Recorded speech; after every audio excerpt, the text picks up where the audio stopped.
هنا صوت المنتدى.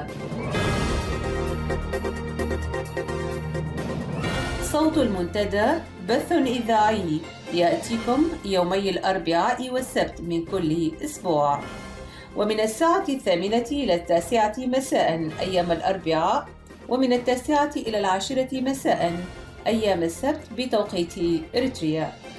صوت المنتدى على الموجة القصيرة 15245 كيلو هرتز أو 19 متر باند، وعلى مدى 24 ساعة على القمر الصناعي النايلسات على 8 درجات غرباً، وعلى تردد 11678 بالاستقطاب الرأسي. صوت المنتدى إعلام مستقل وحوار وطني بناء. صوت المنتدى.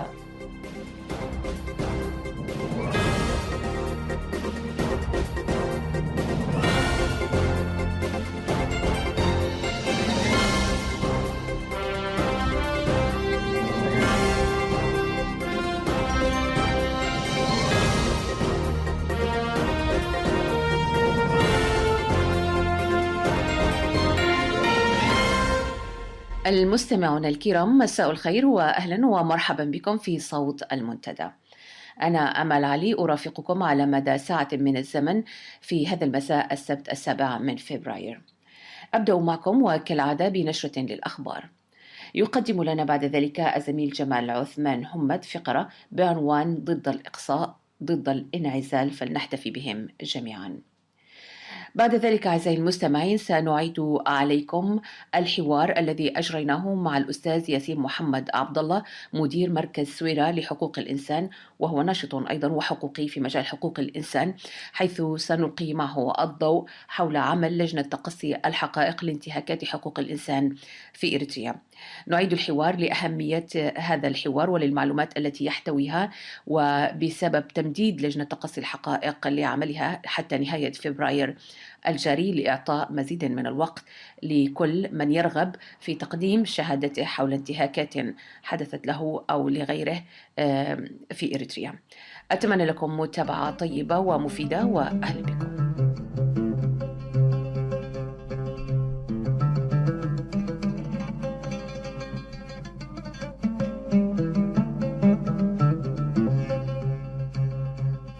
نتكلم الدنيا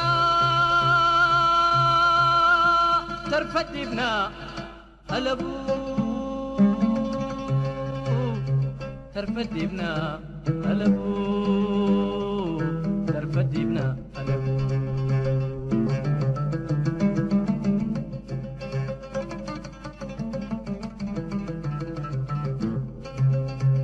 حكنت الأبيات نو فقر منه لسأبو فقر منه، لسأبو فقر منه، لسأبو.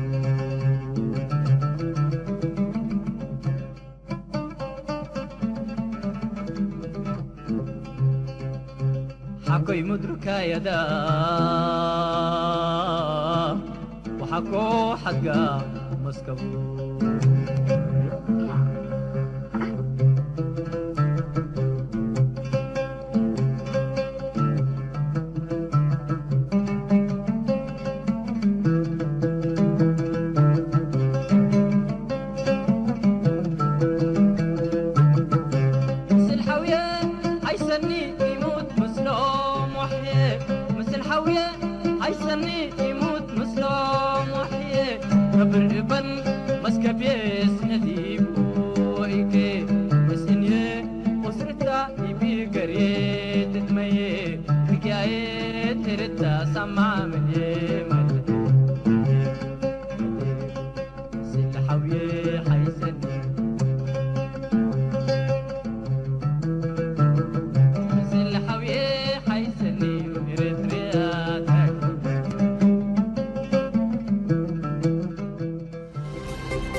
صوت المنتدى.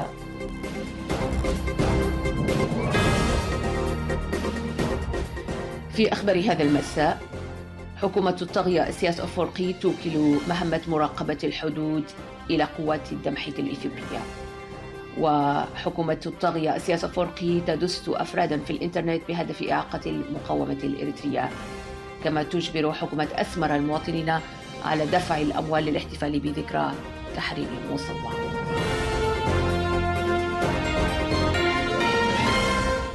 الأخبار بالتفصيل. علمت مصادر المنتدى أن مجموعة من قوات الدفاع الإريترية انشقت عن النظام الدكتاتوري الحاكم وكانت في طريقها للجوء إلى إثيوبيا، وقعت في كمين نصبته لها وحدات من قوات المعارضة الإثيوبية المسلحة المعروفة اختصارا بقوات الدمحيط، وذلك على مقربة من الحدود الإثيوبية في 3 فبراير من هذا العام بضواحي منطقة جال جمهلوم. هذا وبعد أن أطلقت قوات الدمحيط النيران على الفارين من قوات الدفاع الإريترية، تمكنت من أسر بعضهم ومطاردة من حاول النجاة من الفخ عبر إطلاق النار بهدف اغتيالهم، فقتلت البعض وجرحت البعض الآخر، ثم قامت بتسليم من تبقى إلى معتقل بالقرب من مدينة بارونتو، وهو معتقل سيء الصيت معروف باسم بريما كينتري. وقد أثار هذا الفعل الإجرامي من قوات الدمحيط بحق أفراد من قوات الدفاع الإريترية أثار حفيظة من تناهى الخبر إلى مسامعهم من أفراد الشعب وقوات الدفاع الإريترية وبعض المسؤولين، وملأ الغضب والإحساس بالمهانة نفوسهم. جاء هذا على لسان مصادرنا التي رصدت هذا الحدث وتداعياته من مدينة بارونتو. فضلا عن هذا، كشفت عن مخاوف متزايدة سادت في أحاديث المجالس بالمناسبات الخاصة، إذ بدأ الناس يعدون ويعددون التمدد البطيء لقوات التمحيط المستتر والظاهر منه على إريتريا أرضا وسلطة وقدرات عسكرية واقتصادية. فحكومة إسياس تقوم بإشراكهم في برامج حملات عسكرة المجتمع والتجنيد الإجباري، كما تأكد الآن منحهم مهام مراقبة وحراسة الحدود الإريترية. ويتداول الأهالي في أحاديثهم القلقة عبر سردهم لإجراءات عملية قد تمت من مكتب الرئيس بتمليك المشاريع الزراعية التابعة للجبهة الشعبية للديمقراطية والعدالة تدريجيا وعلى مراحل لقوات دمحيط التجراوية. وبالفعل تم تمليك المشروع الزراعي بمنطقة عد عمر الواقعة في أقصى غرب إريتريا بإقليم الجاش بركة لقوات الدمحيط الإثيوبية، وتم ذلك وكالعادة دون علم الجبهة الشعبية التي تؤول ملكية هذه المشاريع إليها. وتثير هذه التدابير المخاوف لدى الشعب من مآلات المستقبل ضمن هذه الإجراءات، وكأن المسألة هي خلق لأمر واقع لاحتلال إريتريا من قبل قوات أجنبية متحالفة مع الطاغية سياس أفورقي. تشير التقارير الإخبارية الواردة إلى إذاعة المنتدى من مصادرها في سويسرا أن نظام الطاغية الحاكم في إريتريا قد استأجر مجموعة من الأفراد وقام بتدريبهم للعمل كقناصة على الإنترنت، وخاصة لمواقع التواصل الاجتماعي من الفيسبوك والبالتوك وغيرها. وتنقسم أدوارهم بين تقمص صفة شخصية المعارض أو القيام بدور المدافع مباشرة عن النظام. وينتشر هؤلاء الأفراد على نطاق العالم في إفريقيا، أوروبا، أمريكا وأستراليا بهدف إعاقة جهود توحيد المقاومة الإريترية عبر إشغالهم في تفاصيل شخصية وفرعية تشتتها على استحقاقات أولوياتهم، وعبر تركيزهم في بعض العناوين التقسيمية، وعبر انتقائهم لبعض الشخصيات ومهاجمتها وتشويهها والتشكيك فيها وفي أهدافها، وذلك لإعاقة المعارضة وجعلها تدور في حلقة مفرغة وفي المجمل بهدف إطالة عمر النظام الاستبدادي الحاكم. كشف هذه المهمة السرية السيد عمر محمد، وهو عنصر كان من ضمن المنخرطين في هذه المهام، وطرد على إثر خلاف مالي شب بينه وبين المنظومة. يعتقد أن الجهات المنظمة للعملية قد أخلت بالاتفاق المالي المبرم بينهم مقابل القيام بالدور المنوط إليه.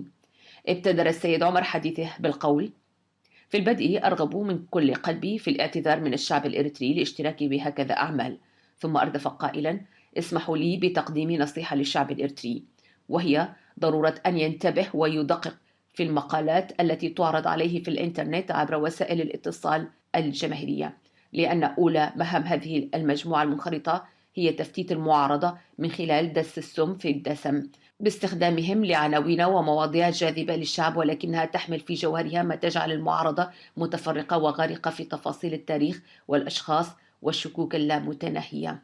كما أوضح بأن الجبهة الشعبية للديمقراطية والعدالة خصصت ميزانية ضخمة لهذا العمل التخريبي، وقد باشرت هذه المجموعة بتنفيذ خطتها فور انتهاء مؤتمر الشباب للجبهة الشعبية للديمقراطية والعدالة عام 2013 في ألمانيا، وأبان أن أكثر من 100 فرد تلقوا خارطة تفاصيل وآلية عملهم من السيد يماني كبرأ مستشار الرئيس الإريتري، ويستقون توجيهاتهم اليومية من خلال لقائهم اليومي الذي يجرونه مع حكومة إسياس الطاغية. للاحتفال بذكرى تحرير مدينة موسوعة، هذه الاحتفالات التي أفرغت من معاني الحرية والتي استشهد من أجلها المناضل الإريتري وتحولت لوسيلة لتمجيد الطاغية، تجري الإدارات الحكومية جهودها المكثفة عبر إدارات الأحياء لإجبار المواطنين لدفع مبالغ مالية، وكل من يتجاسر للقول ليس بمقدوره دفع هذا المبلغ مهدد بأن يعوض ذلك بعمل عضلي شاق. أما أصحاب المؤسسات الخدمية والمحلات الخاصة أقر بشأنهم دفع أكثر من 20,000 نقفة لكل منهم، وقد أعرب بعضهم عن تذمره من المبلغ واعتبره فوق طاقته. وعلم كذلك أن حملة جمع الأموال الإلزامية لم تنحصر على مدينة موسوعة فقط، بل تمددت إلى المدن الأخرى. هذا وقد رصدت مصادر المنتدى نبض الشارع الشعبي الذي يتهمس قائلا: يقولون لنا ادفعوا المال والجهد لتمجيد من يستخف بأحلام شهدائكم وتمجيد من يستحقركم ويستخف بقدراتكم في إدارة أنفسكم. وهذا يعني ببساطة اصفع نفسك بيدك وبمالك. نهاية النشرة. الحوية حيسني يموت مسلم وانبر، مثل الولاد حيسني يموت مسلم وانبر، من أميت دفنوني وقبر سني قبر، من هاللي حويتهم أتهاجكم اتخبر، بدكم ولا صحاكم طعمدي بمسلم.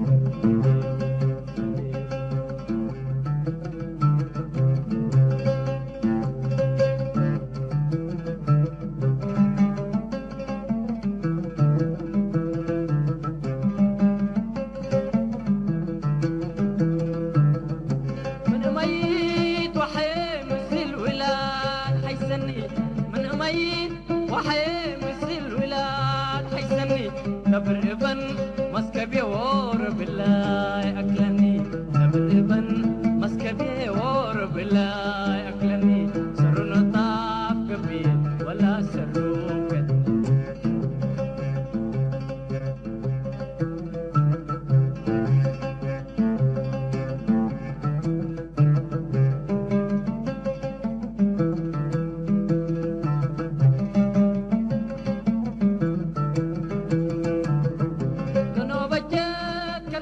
حبعي هليت وستر، كانوا بجان كلست حبعي هليت وستر، أنا بعي كل سادي كل أكان خطر، حقوني قراهم سكوه اللو دي مدر، هوين دي سادنا قدم أباي قلنا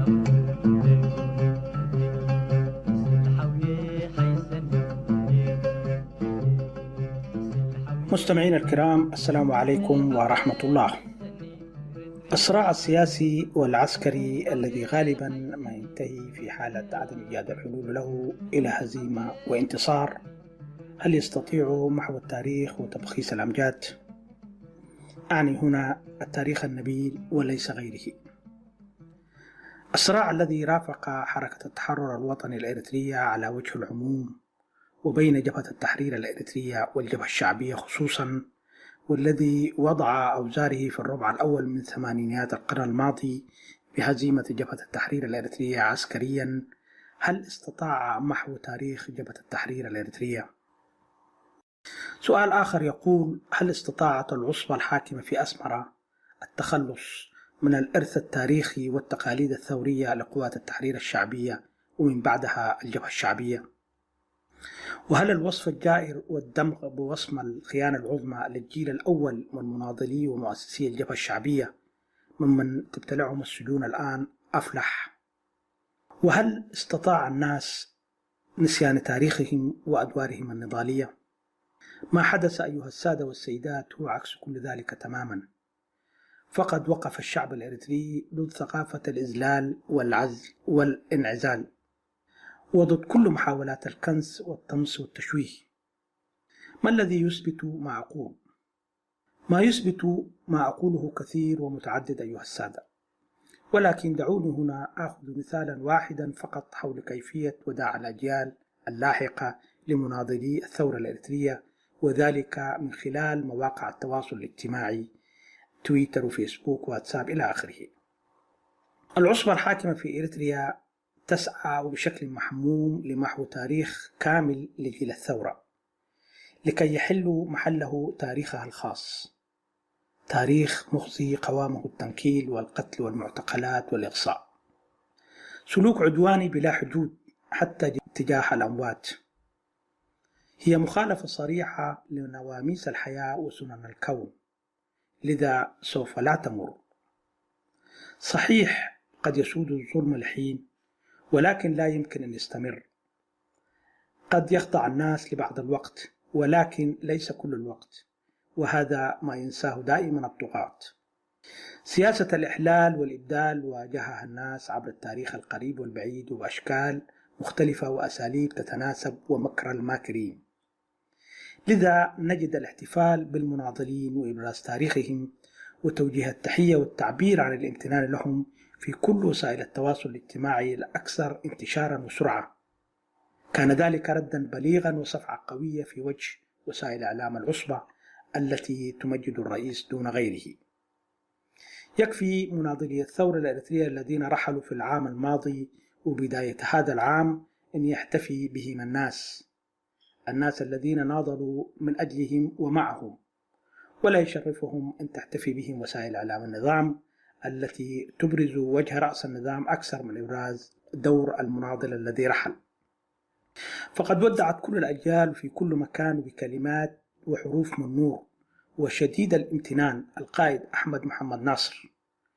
الكثير منهم لم يعاصروا جبهة التحرير الإريترية، لكن كانوا يعرفون تاريخها ويعرفون تاريخها، لذا فقد ودعوا ناصر بتقدير يستحقه الرجل، كما ودعوا الراحل عمر جابر عمر مثمنين نضاله الدؤوب وقلمه السيال، وأسجوا له الشكر والتقدير لأنه خاطب عقولهم فتفاعل معهم وحاورهم وحاوروه وتفاعلوا معه.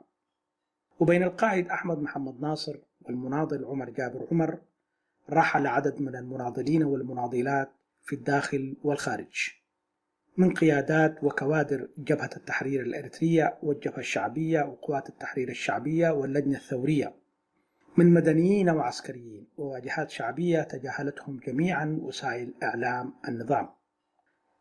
رجال ونساء كابدوا وكابدنا من أجل غد مشرق لإريتريا، ولعبنا أدوارا مفصلية في التاريخ الإريتري تجاهلهم الإعلام الذي تسيطر عليه العصبة في أسمرة. رحل رجل البر والإحسان والواجهة الشعبية الشيخ حسن إبراهيم سالم مدير أوقاف مدينة مصوع، والرجل الذي كرس جل وقته لخدمة التعليم. الشيخ الجليل توفى بعد هذا النضال الطويل الرهن المعتقل في سجون النظام. رحل المناضل زروبيدو والمناضل النور أحمد النور بعد معاناة ووحشة الاعتقال، كما رحل المناضل الذي كرس كل حياته من أجل قضية شعبه الشيخ حمد صالح تركي، وقبله الدكتور تولدي تسوماريان والدفكارو الداعم السابق لمشاريع الجبهة الشعبية في أوروبا، والذي تراجع وانحاز لشعبه ليكرس ما تبقى من شيخوخته لفتح نظام العصبة. رحل دينو إسماعيل علي وعبد القادر جيلاني، ورحلت خديجة شيخ عمر وتركت أنجالها يعانون الأمرين، رحيلها واعتقال والدهم عضو المكتب القيادي في الحزب الحاكم المناضل الأمين شيخ صالح. رحل محمود عثمان عبد القادر بشير والقائد أحمد آدم عمر، وهو واحد من المناضلين الذين تصدوا لمهام القيادة في فترة تعتبر حالكة في تاريخ النضال الإريتري. القائمة طويلة، وهذه ليست قائمة حصرية، سرني جدا الوداع الكبير لهؤلاء الرجال من قبل كل الإريتريين وخاصة الجيل الجديد، نكاية بإعلام النظام الدكتاتوري في أسمراء. نحتفي هنا أيضا لنؤكد دورهم، وغلاوة المناضلين والمناضلات واحدة ولا تعمين عنها الخلافات القديمة أو المتجددة، ولا تثقل أيضا كاهلنا صراعات الماضي. رحم الله مناضلي الثورة الأريترية، المجد والخلود لشهداء الوطن. السلام عليكم ورحمة الله وبركاته.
صوت المنتدى.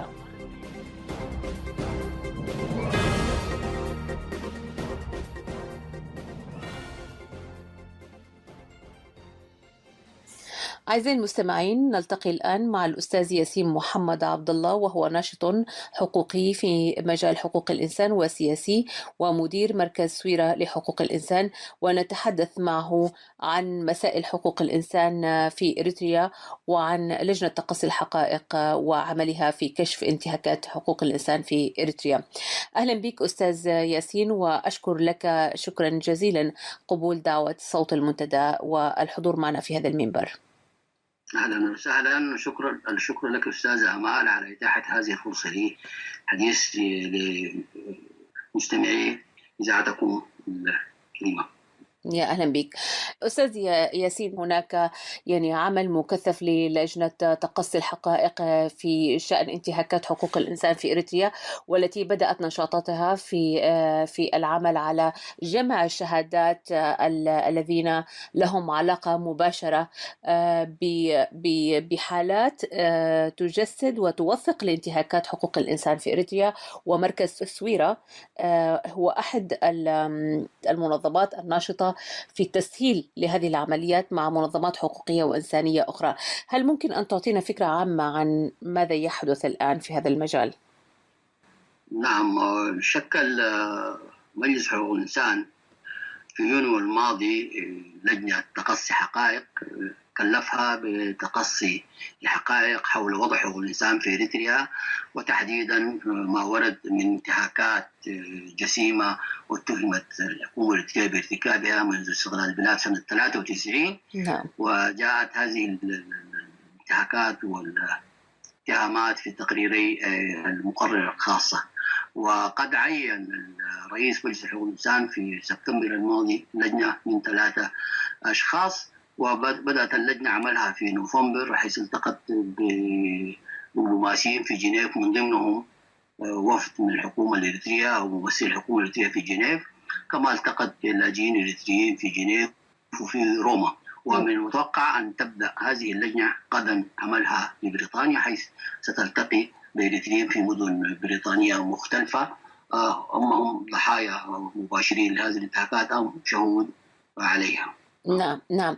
يعني أستاذ ياسين، كما نعلم جميعا ومن لم يتابع معناها يعني سنضعه في الصورة أن هذه اللجنة تشكلت يعني كما قلت نتيجة لضغوط ونتيجة لنشاطات من كثير من الناشطين ويعني حقوقيين طالبوا أو عكسوا حتى في الانتهاكات التي تحدث لحقوق الإنسان في إريتريا، وبثقت عن هذه اللجنة المهمة. يعني أهمية أن نشارك في هذه اللجنة يعني من أين تأتي وما هي الضمانات؟ البعض يتحسس بأن مشاركته قد لا تجدي أو قد لا تكون ذات أهمية، أو قد يكون هناك نوع من عوامل الخوف في الإدلاء بشهادات معينة. يعني هل لنا أن نشرح أكثر للإنسان الإريتري في أي مكان كان كيف يمكن أن يساهم في دعم هذا المشروع الذي هو مهم من أجل توثيق لانتهاكات حقوق الإنسان في إريتريا؟ أولا، فيما يتعلق بأهمية عمل هذه اللجنة، عمل هذه اللجنة مهم جدا لوضع حقوق الإنسان في إريتريا. فالمجتمع الدولي بعد أن بذل العديد من الجهود من خلال هيئاته المختصة بحقوق الإنسان، نعم. توصل إلى قرار باتخاذ إلى تشكيل هذه اللجنة من أجل التأكد من هذه الانتهاكات، ومن ثم رفع تقرير بها للجهات المعنية وتقديم توصيات لكيفية تحسين وضع حقوق الإنسان في إريتريا. نعم. الجانب الآخر في عمل هذه اللجنة هو جانب توثيق للانتهاكات العريضة والجسيمة التي ارتكبت في إريتريا، حيث تلتقي اللجنة من خلال إمكانياتها الضخمة بالعديد من الإريتريين في مختلف أنحاء العالم، وستتلقى الرسائل من الإريتريين من مختلف أنحاء العالم، وهذا يكون جانب توثيقي أيضا. ثم هذا العمل سيشكل ضغط كبير على الحكومة الإريترية، نعم، قد يدفعها للاستجابة ولو جزئيا لمطالب المجتمع الدولي في تحسين وضع حقوق الإنسان في إريتريا. الجانب الآخر مسألة الخوف من عمل هذه اللجنة. نعم. هذه اللجنة كما أعلنت هي ستحتفظ بأي معلومات سرية إذا طلب منها الشخص الذي يكتب إليها أو الذي يقابلها أنه لا يريد أن تكون تفاصيله أو معلومات عنه أو لا يريد أن تتاح لآخرين. نعم. نعم. اللجنة ملتزمة بالاحتفاظ بهذه المعلومات سرية تماما، بالتالي لا خوف من أن تكشف هويات الناس الذين يلتقوا باللجنة والذين يكتبون إليها إذا هم طلبوا من اللجنة أن تحتفظ بهذه المسائل بشكل سري. نعم نعم. في هذه النقطة بالتحديد أستاذ ياسين، دعنا نركز أكثر على هذه النقطة لحساسية الموقف هنا. يعني هناك الكثيرون من يريدون أن يساهموا، ولكن كما يعني نعرف يعني يخافون على الخصوصية، وأنت قلت أن اللجنة ستحتفظ بالخصوصية.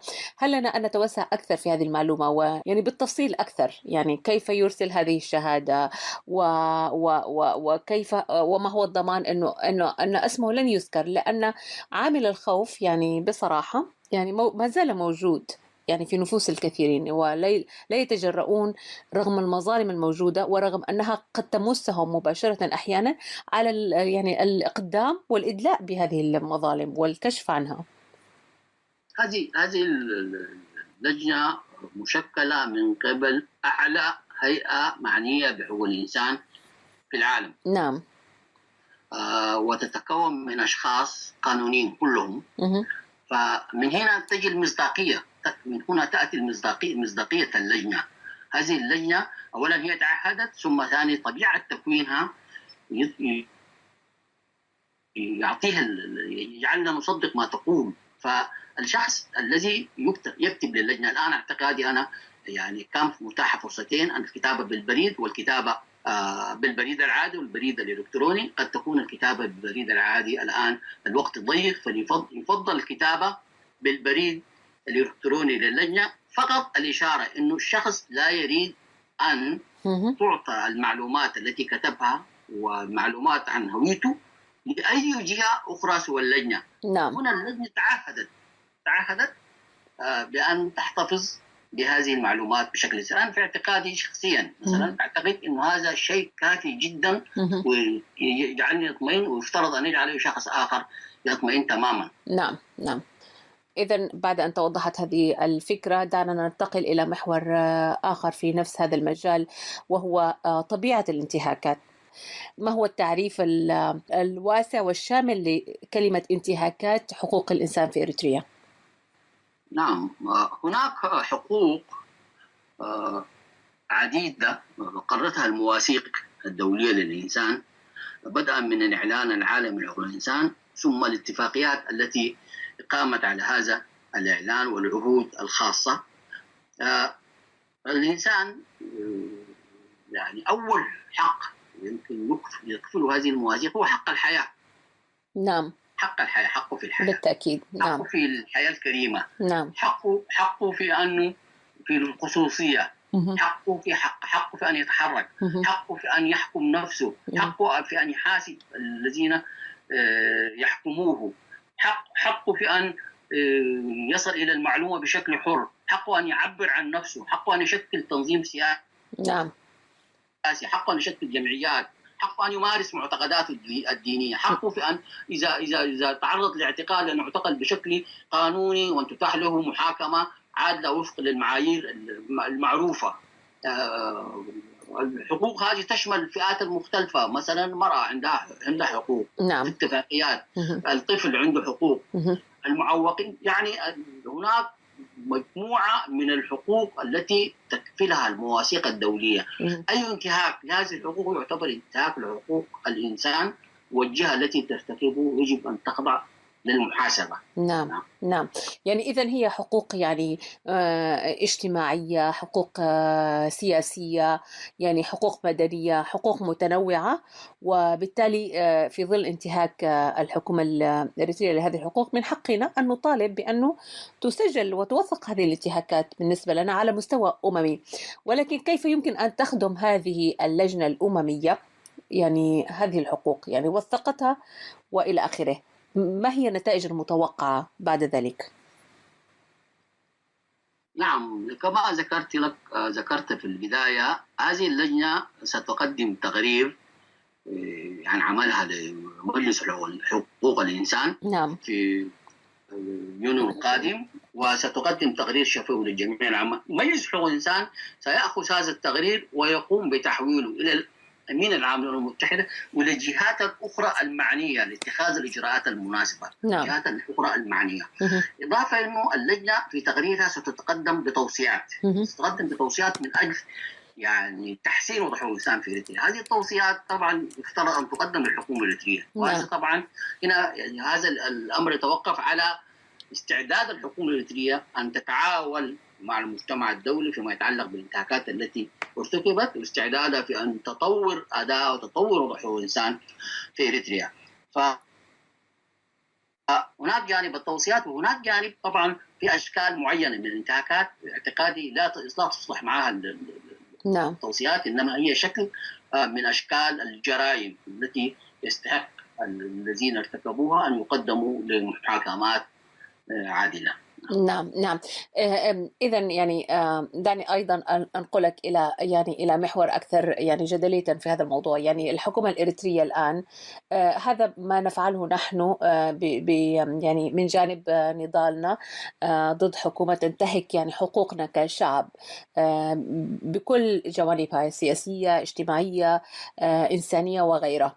ولكن هناك يعني شيء أكبر، يعني آخرون يقولون يعني أنه هذه الحكومة يعني حتى لو يعني أتيت لها بمحاضر وتوثيقات وغيره لا تهتم. يعني فما الضمان إلى أن هذه الحكومة ستستمع وتغير؟ ونحن خاصة إذا نقلتك إلى المشهد السياسي هناك مطالبة بتغيير هذه الحكومة أساسا من جذرها، لأنها لم تحقق مطالب الشعب، وأنها تنتهك ويعني تغتصب حقوق الشعب من الألف إلى الياء إذا ما صح القول. موضوع تغيير الحكومة هذه مهمة سياسية، هذه مهمة القوى السياسية، هذه ليست مهمة عمل حقوق الإنسان. نحن يعني قضايا حقوق الإنسان لا تحتمل الانتظار حتى لو في حكومة ليوم واحد. نحن معنيين بالتعاطي، بالذات المجتمع الدولي، بالتعاطي مع هذه الحكومة من أجل تحسين. كمثال هناك آلاف معتقلين في إريتريا. نعم.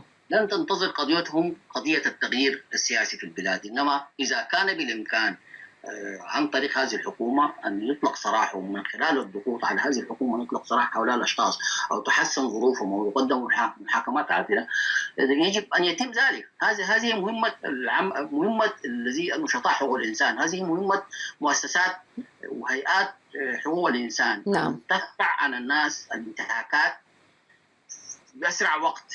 نعم نعم نعم.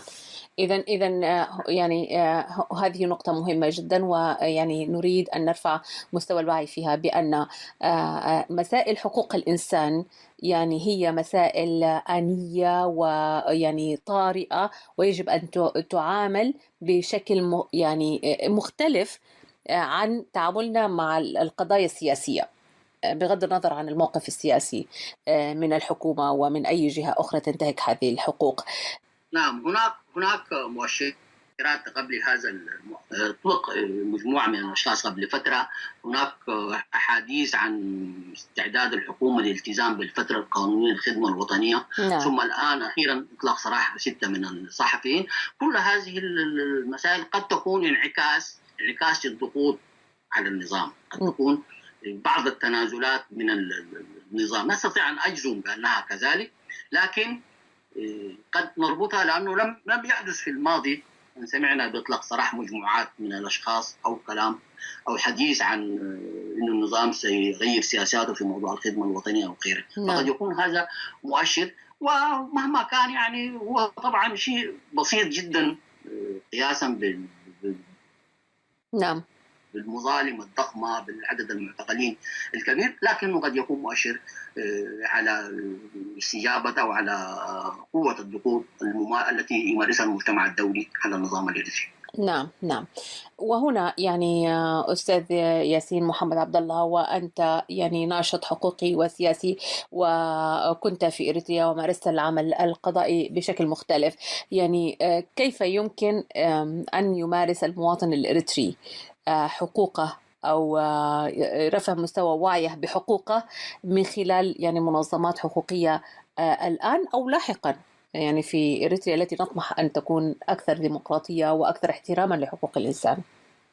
نعم، طبعا هذه الفرصة متاحة للإريتريين الذين يعيشون في الخارج، غير متاحة تماما للإريتريين الذين يعيشون داخل إريتريا، الشعب الإريتري داخل إريتريا، لأنه طبعا الإريتريين في الداخل محرومين من ممارسة أي شكل من أشكال أي حقوق من حقوق الممارسين محرومين من ممارستها. لكن الإريتريين في الخارج طبعا يعني عندهم فرصة أن يعني ينالوا من ثقافة حقوق الإنسان، عندهم فرصة في أنه يمارسوا كثير من الحقوق، يستفيدوا من تجارب البلدان التي يعيشون فيها. وتشكل التجربة الحالية تجربة التعامل مع لجنة تقصي الحقائق وحقوق الإنسان في إريتريا فرصة غير عادية لرفع الوعي بوضع حقوق الإنسان في إريتريا بالنسبة للإريتريين الذين سيشاركون في عمل هذه اللجنة أو الذين يتعاطون بشكل آخر أو يتابعون العمل بتاعها. فالتعامل مع الآليات الدولية بشكل فرصة غير عادية بيرفع وعي الناس بوضع حقوق الإنسان وبإمكانية يعني فرصهم في أن يلجوا للمنظمات الإقليمية والدولية لشرح الانتهاكات التي يتعرضوا لها. إضافة كما قلت يعني التثقيف الذاتي، محاولة تنظيم دورات من قبل مؤسسات ومنظمات حقوق الإنسان للناس حول الآليات وحول المواثيق الدولية مسألة مهمة جدا في رفع وعي الإريتريين بموضوع حقوق الإنسان وبقيمه ومواثيق حقوق الإنسان. نعم. هناك أيضا يعني نموذج مثلا من ما سمعته أنا شخصيا، يعني شخص تعرض للسجن مثلا في إريتريا في أثناء أدائه للخدمة الوطنية وغيره، لكن الحظ أسعفه واستطاع أن يغادر البلد وأن يكون في دولة أوروبية تضمن له حقوقه وغيره. عندما طولب بأن يقدم شهادته قال يعني خلاص، يعني أنا سجنت وخلاص، يعني من سيرد لي حقي؟ هل هناك مثلا تساقط الحق بالأقدمية مثلا إذا تم اعتقال الشخص لأكثر من 20 سنة وغيره؟ هل هذا يعني يسقط عنه يعني حقه في أنه تعرض قضيته في مثل هذه اللجنة؟ ما يتعلق بهذا الشخص أو غيره طبعا تفسير لهذه السلبية، وجزء منها قد يعود الخوف لما تعرض له الإنسان ومن حالة الرعب العامة، وجزء منه قد يتعلق بالوعي، بمستوى الوعي والإدراك في أنك أنت يعني فقط لا تسعى لأخذ حقك، إنما تسعى لتجنيب الآخرين ما حدث لك. المسألة ذات جانبين، ما يتعلق بالوضع العام والانعكاسات العامة والرعب الممتد من إلى الغرب، من إريتريا إلى الغرب، يعني الخوف يلاحق الناس حتى هنا، ومستوى الوعي. الجانب الآخر هناك جرائم لا تسقط بالأقدمية بالتقادم، مثل مسألة الإخفاء القسري. هذا الإخفاء القسري يعني يعد جريمة لا تسقط بالتقادم. يعني أغلب المعتقلين في إريتريا هم ناس يعني تم إخفائهم بشكل قسري. هذه جريمة، وفي الحالة الإريترية يمكن تعد جريمة ضد الإنسانية، وبالتالي لا يمكن أن تسقط بالتقادم. نعم. هناك أيضا مسألة نريد أن نوضحها هنا. مثلا أنا إذا أردت أن أقدم شهادتي لهذه اللجنة، هل أستطيع أن أشهد بأنني مثلا أعرف هذا الشخص وأنه معتقل أو مخفي قسريا لشخص أو أكثر، وهل هي محدودة بمعرفة شخصية ذاتية، أم أنني أستطيع مثلا أن أعرف يعني عشرات الأشخاص معتقلين، أعرفهم إما بعلاقات شخصية مباشرة، وأعرفهم إما بأنني أعرفهم وأعرف أماكن عملهم وأنه اختفوا وغيرهم من صحفيين من سياسيين وغيره. يعني ما هي الشروط للإدلاء بشهادات وتوثيقها في حق المختفين قسريا أو المعتقلين سياسيا وغيره؟ نعم، الشخص الذي قابل اللجنة سيتقدم بشهادة. هذه الشهادة سوف تكون حول انتهاكات يعرفها، يعني أما وقعت عليه بشكل مباشر، أما على أحد أقاربه، أما أحد أصدقائه، أما سمع عنها بشكل من أشخاص يثق فيهم. فالمسألة لا تتحدد بحالة واحدة أو حالتين.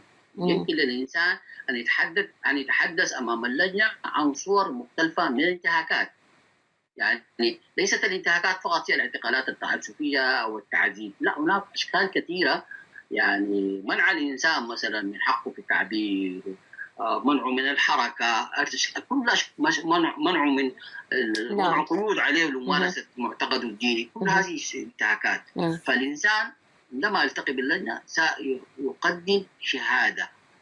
سيقدم شهادة حول ما يعرف حول الانتهاكات في إريتريا. نعم.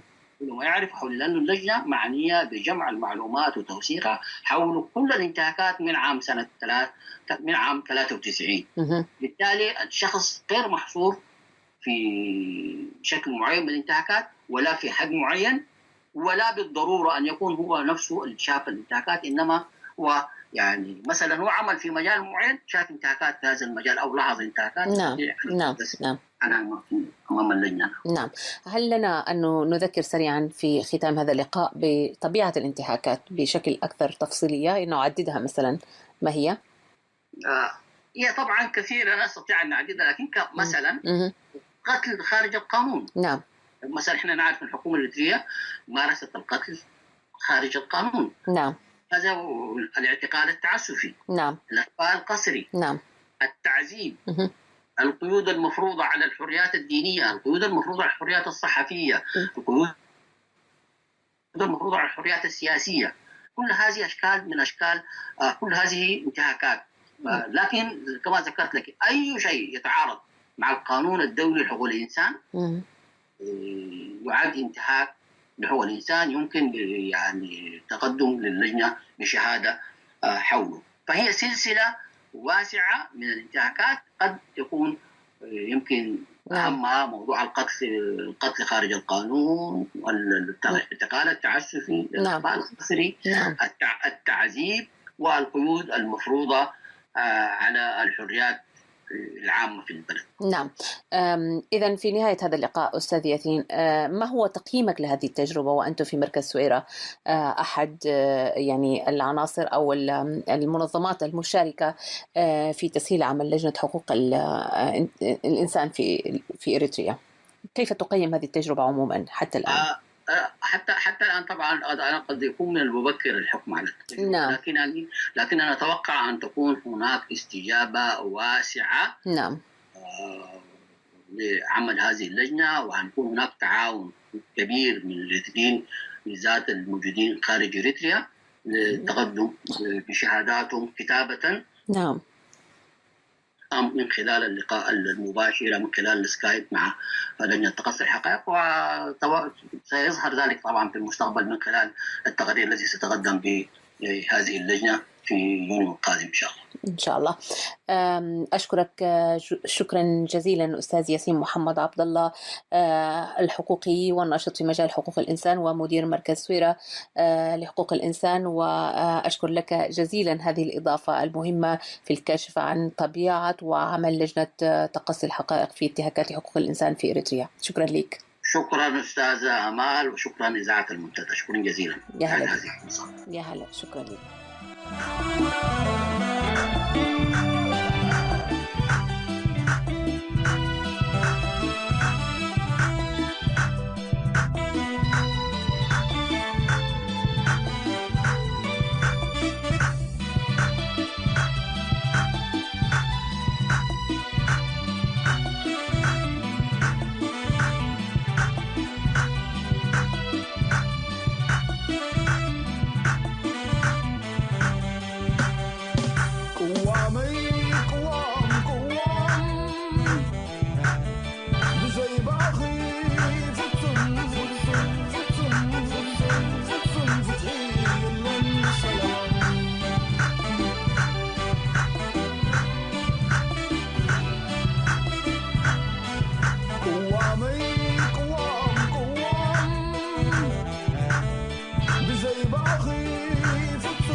قبل كي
صوت المنتدى.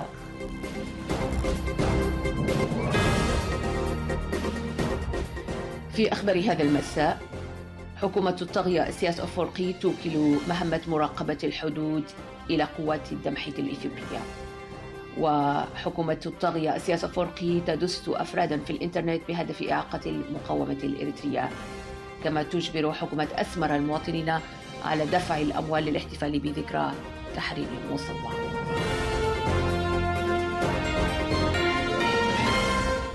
الأخبار بالتفصيل. علمت مصادر المنتدى أن مجموعة من قوات الدفاع الإريترية انشقت عن النظام الدكتاتوري الحاكم وكانت في طريقها للجوء إلى إثيوبيا، وقعت في كمين نصبته لها وحدات من قوات المعارضة الإثيوبية المسلحة المعروفة اختصارا بقوات الدمحيط، وذلك على مقربة من الحدود الإثيوبية في 3 فبراير من هذا العام بضواحي منطقة جال كمهلوم.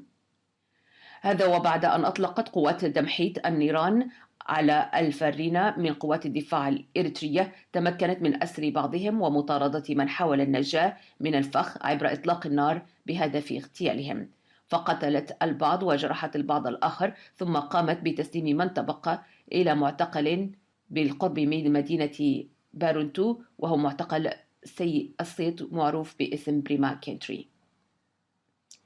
وقد أثار هذا الفعل الإجرامي من قوات الدمحيط بحق أفراد من قوات الدفاع الإريترية أثار حفيظة من تناهى الخبر إلى مسامعهم من أفراد الشعب وقوات الدفاع الإريترية وبعض المسؤولين، وملأ الغضب والإحساس بالمهانة نفوسهم.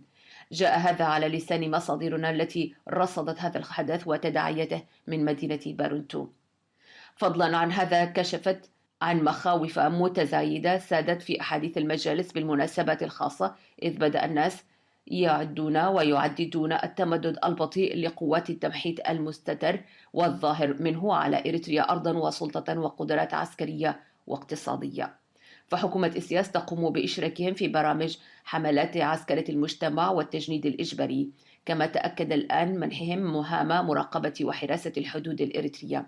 ويتداول الأهالي في أحاديثهم القلقة عبر سردهم لإجراءات عملية قد تمت من مكتب الرئيس بتمليك المشاريع الزراعية التابعة للجبهة الشعبية للديمقراطية والعدالة تدريجيا وعلى مراحل لقوات دمحيط التجراوية. وبالفعل تم تمليك المشروع الزراعي بمنطقة عدي عمر الواقعة في أقصى غرب إريتريا بإقليم الجاش بركة لقوات الدمحيط الإثيوبية، وتم ذلك وكالعادة دون علم الجبهة الشعبية التي تؤول ملكية هذه المشاريع إليها. وتثير هذه التدابير المخاوف لدى الشعب من مآلات المستقبل ضمن هذه الإجراءات، وكأن المسألة هي خلق لأمر واقع لاحتلال إريتريا من قبل قوات أجنبية متحالفة مع الطاغية إسياس أفورقي. تشير التقارير الإخبارية الواردة إلى إذاعة المنتدى من مصادرها في سويسرا أن نظام الطاغية الحاكم في إريتريا قد استأجر مجموعة من الأفراد وقام بتدريبهم للعمل كقناصة على الإنترنت، وخاصة لمواقع التواصل الاجتماعي من الفيسبوك والبالتوك وغيرها. وتنقسم أدوارهم بين تقمص صفة شخصية المعارض أو القيام بدور المدافع مباشرة عن النظام. وينتشر هؤلاء الأفراد على نطاق العالم في إفريقيا، أوروبا، أمريكا وأستراليا بهدف إعاقة جهود توحيد المقاومة الإريترية عبر إشغالهم في تفاصيل شخصية وفرعية تشتتها عن استحقاقات أولوياتهم، وعبر تركيزهم في بعض العناوين التقسيمية، وعبر انتقائهم لبعض الشخصيات ومهاجمتها وتشويهها والتشكيك فيها وفي أهدافها، وذلك لإعاقة المعارضة وجعلها تدور في حلقة مفرغة وفي المجمل بهدف إطالة عمر النظام الاستبدادي الحاكم. كشف هذه المهمة السرية السيد عمر محمد، وهو عنصر كان من ضمن المنخرطين في هذه المهام، وطرد على إثر خلاف مالي شب بينه وبين المنظومة. يعتقد أن الجهات المنظمة للعملية قد أخلت بالاتفاق المالي المبرم بينهم مقابل القيام بالدور المنوط إليه. ابتدر السيد عمر حديثه بالقول: في البدء أرغب من كل قلبي في الاعتذار من الشعب الإريتري لاشتراكي بهكذا أعمال، ثم أردف قائلا: اسمحوا لي بتقديم نصيحة للشعب الإريتري، وهي ضرورة أن ينتبه ويدقق في المقالات التي تعرض عليه في الإنترنت عبر وسائل الاتصال الجماهيرية، لأن أولى مهام هذه المجموعة المنخرطة هي تفتيت المعارضة من خلال دس السم في الدسم باستخدامهم لعناوين ومواضيع جاذبة للشعب، ولكنها تحمل في جوهرها ما تجعل المعارضة متفرقة وغارقة في تفاصيل التاريخ والأشخاص والشكوك اللامتناهية. كما أوضح بأن الجبهة الشعبية للديمقراطية والعدالة خصصت ميزانية ضخمة لهذا العمل التخريبي، وقد باشرت هذه المجموعة بتنفيذ خطتها فور انتهاء مؤتمر الشباب للجبهة الشعبية للديمقراطية والعدالة عام 2013 في ألمانيا، وأبان أن أكثر من 100 فرد تلقوا خارطة تفاصيل وآلية عملهم من السيد يماني كبرأ مستشار الرئيس الإريتري، ويستقون توجيهاتهم اليومية من خلال لقائهم اليومي الذي يجرونه مع حكومة إسياس الطاغية. للاحتفال بذكرى تحرير مدينة موصوع، هذه الاحتفالات التي أفرغت من معاني الحرية والتي استشهد من أجلها المناضل الإريتري وتحولت لوسيلة لتمجيد الطاغية، تجري الإدارات الحكومية جهودها المكثفة عبر إدارات الأحياء لإجبار المواطنين لدفع مبالغ مالية، وكل من يتجاسر للقول ليس بمقدوره دفع هذا المبلغ مهدد بأن يعوض ذلك بعمل عضلي شاق. أما أصحاب المؤسسات الخدمية والمحلات الخاصة أقر بشأنهم دفع أكثر من 20,000 نقفة لكل منهم، وقد أعرب بعضهم عن تذمره من المبلغ واعتبره فوق طاقته. وعلم كذلك أن حملة جمع الأموال الإلزامية لم تنحصر على مدينة موصوع فقط، بل تمددت إلى المدن الأخرى. هذا وقد رصدت مصادر المنتدى نبض الشارع الشعبي الذي يتهمس قائلا: يقولون لنا ادفعوا المال والجهد لتمجيد من يستخف بأحلام شهدائكم وتمجيد من يستحقركم ويستخف بقدراتكم في إدارة أنفسكم. وهذا يعني ببساطة اصفع نفسك بيدك وبمالك. نهاية النشرة. صوت المنتدى.